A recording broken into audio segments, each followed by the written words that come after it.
AI app go from just an idea to actual working code? Let's break it down. It might seem like some kind of magic, right? But really, there's a solid, step-by-step process. Think of this as your map. It's the blueprint for building an intelligent app from scratch. And every great AI project, every single one, starts with these 3 key steps.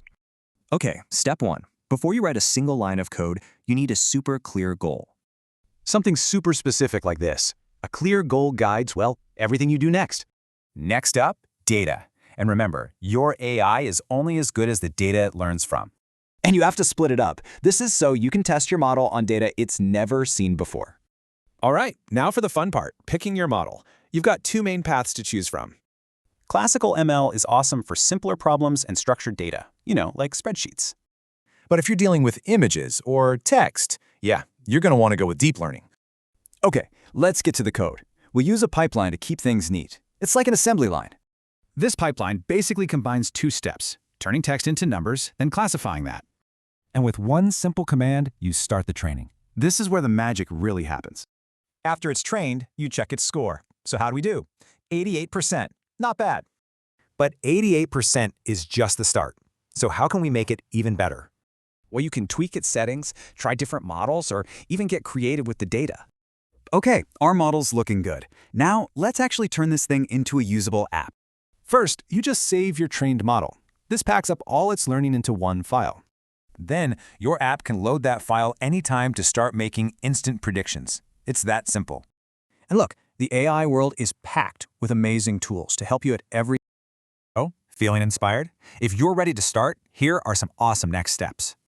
You've got the map, the tools are out there. So the only question is, what will you build? All right, let's talk about one of the most exciting things in tech today, actually building your own AI application. We're going to go from that little spark of an idea you have all the way to a real working app. Let's get into it. I'm willing to bet you do. Maybe it's an app that finally organizes your thousands of photos, or a chatbot that gives incredible movie recommendations. Or maybe it's something huge that could completely change an industry. That idea, that's where it all begins. But, and it's a big but, turning that amazing idea into something real can feel, well, totally overwhelming. That gap between the concept and the actual code can seem massive, right? It's filled with all this complex jargon and scary-looking algorithms. But here's the good news. It's not magic. It's a process. And today, we are laying out the exact roadmap to get you there. So here's how we're going to break it down. We'll start with the big picture, then we'll get into the details of planning, building, and launching, and we'll wrap up with how you can get your hands dirty and start your own journey. Okay, first things first. Building a question to a real-world solution. So let's get a quick bird's-eye view of what that looks like. These are these 7 pillars for basically any AI project. You define the problem, gather data, choose a model, train it, evaluate how it did, integrate it into an app, and then deploy it. Think of this as our checklist. We're going to walk through each one, starting with that all-important planning phase. You wouldn't build a house without a blueprint, right? Of course not. And you should never, ever build an AI app without a solid plan. So, these first 3 steps, this is us drawing that blueprint. This is where we lay the foundation. Everything, and I mean everything, starts with having a crystal clear goal. What exactly do you want your AI to do? A vague idea like analyze reviews isn't going to cut it. A great problem definition sounds more like this. I want to classify customer reviews as either positive or negative, and I need it to be at least 85% accurate. See the difference? That specificity gives you a clear target to aim for. Okay, we've got our goal. Now we need the raw materials to build with. In AI, that material is data. And this quote says it all. You just can't train a model without it. Your AI is only ever going to be as good as the data you feed it. Now, data rarely shows up perfectly packaged and ready to go. You got to work for it. You have to find it from public data sets or by scraping the web. Then you have to clean it up, getting rid of errors and duplicates. Then you transform it into a language the machine can understand, basically numbers. And finally, you split it up. You'll use most of it for training, but you absolutely have to keep a separate, untouched test set to grade your AI's performance later. Next up, you've got to choose your tools. For a pretty straightforward task like our review classifier, classical machine learning using a library called scikit-learn is often the perfect choice. It's powerful and efficient. But for really complex stuff like recognizing objects in a video, you'd probably reach for deep learning with tools like TensorFlow or PyTorch. It's all about picking the right tool for the job. All right, the blueprint is done. We have our goal, we have our data, and we've picked our approach. Now it's time to put on the hard hat and actually start building this thing. This is where the code gets written and where our AI actually starts to learn.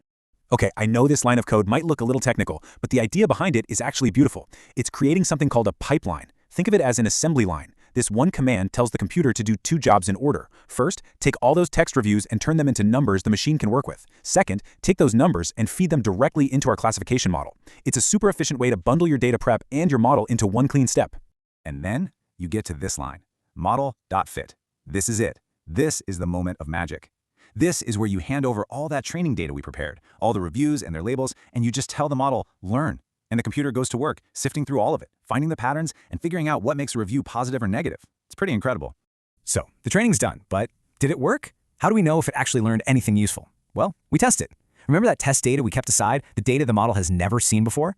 Now's the time we pull it out and ask for predictions. And a score like this, 88% accuracy, tells us, hey, this thing is actually pretty good.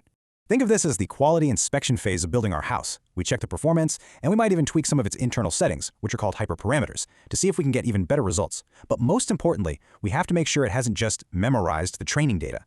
That's a huge problem called overfitting. A good model is one that genuinely understands the patterns, so it can handle brand new data it's never seen before.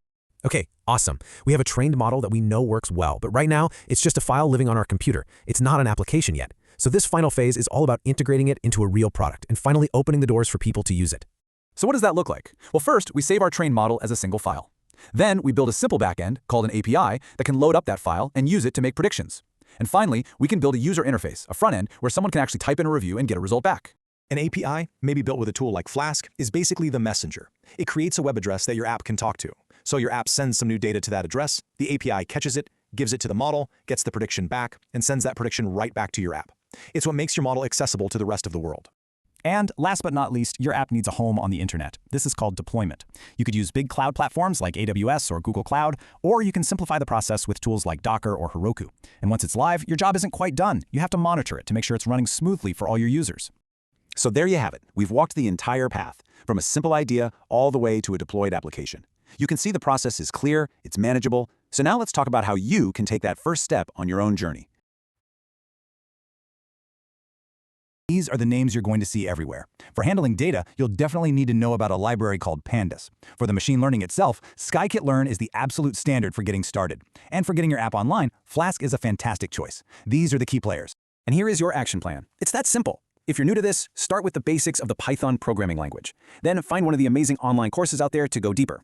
But honestly, the most important step is this one. Start building small things. And finally, join a community like Kaggle or get on GitHub to see what other people are building and learn from them. And please remember this, your first project does not need to change the world. The real goal is to learn and to iterate. Start simple, get anything working, and then you can build on top of it. It's all about progress, not perfection. So I'll leave you with this one question. You have the blueprint now, you know the tools, and you know the steps. The only thing missing is your idea. So what problem are you passionate about?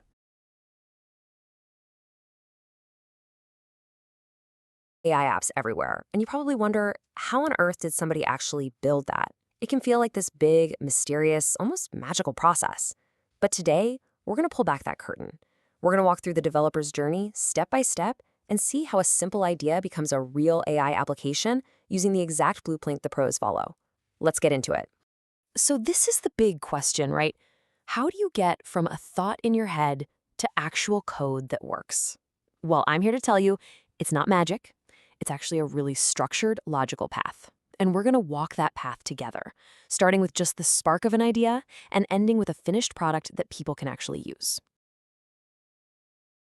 First, we'll look at the overall AI development blueprint, kind of like the 7-step life cycle for any AI project.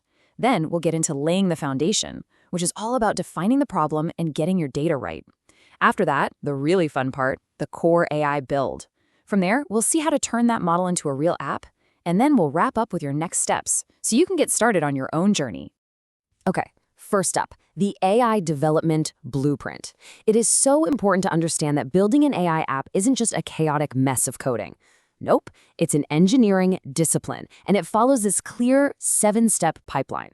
Honestly, just think of it like a recipe. You follow the steps in order and you get a pretty consistent result. We're about to break down the most important parts of that recipe. So let's get to work on that foundation. And I really can't stress this enough. The work you do right now, before you even write a single line of model code, is the most critical part of this whole thing. Seriously, If you have a weak foundation, like a fuzzy problem or just bad data, your project is basically doomed from the start, no matter how fancy your algorithm is. So this foundation really rests on two main pillars. First, you have to define your problem and your goal with just absolute clarity.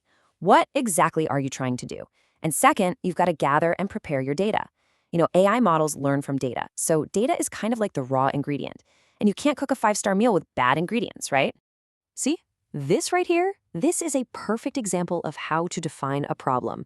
Just saying, I want to use AI for customer feedback is way too vague.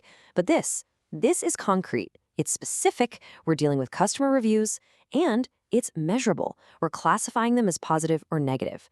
Having this kind of clarity is going to guide every single decision you make from this point forward. Now, a super important part of preparing your data is something called the train test plan.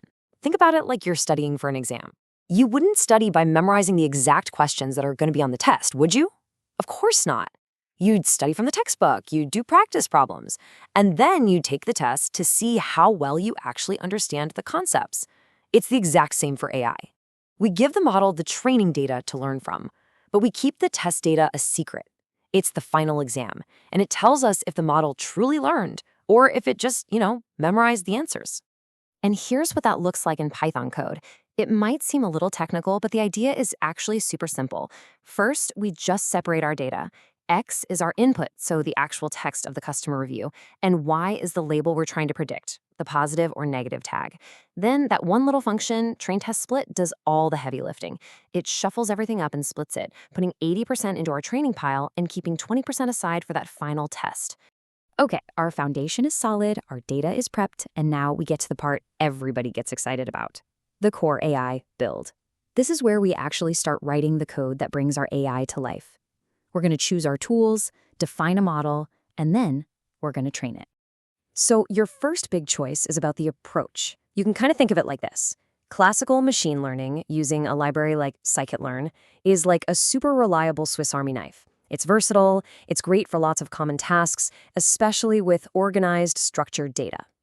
Deep learning, on the other hand, with tools like TensorFlow or PyTorch, that's more like heavy machinery. It's built for these huge, complex, messy datasets, like images, audio, and the kind of nuanced text we're working with. For our project, either one could work, but they are two very different paths.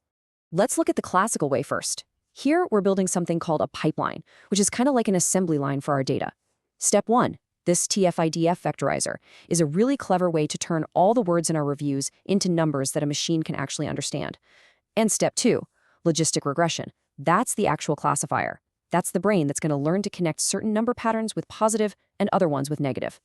And then, that last line, model.fit. That is the magic moment. That's the command where we say, okay, model, look at all these reviews and their labels. It's time to learn. Now for the deep learning approach. It's a little more involved. First, we compile the model, which basically means we're setting the rules for how it's going to learn. We pick an optimizer to help it improve, and a loss function, which is like the scorecard it uses to see how wrong it is. But again, look, the star of the show is still model.fit. It does the same job. The big difference here is epochs. An epoch is just one full pass through all of the training data. So by saying epochs equals 10, we're telling the model to read its entire textbook 10 times, getting a little bit smarter with each pass. So we did it. We've trained a model. That's a huge milestone. But right now, it's just this thing that exists inside our code. It's not an actual application yet. This next phase is all about bridging that gap. How do we go from a trained model to something people can actually use? So this part breaks down into 3 main steps. First, we evaluate the model on that test data we hid from it earlier. How well did it do? Do we need to tweak it? Second, we integrate it into an actual app. We build a user interface around it. And finally, we deploy and monitor it. That just means putting it out on the internet so people can use it, and then watching to make sure it keeps working the way it's supposed to. Okay, this looks like a simple line of code, but this step is so important.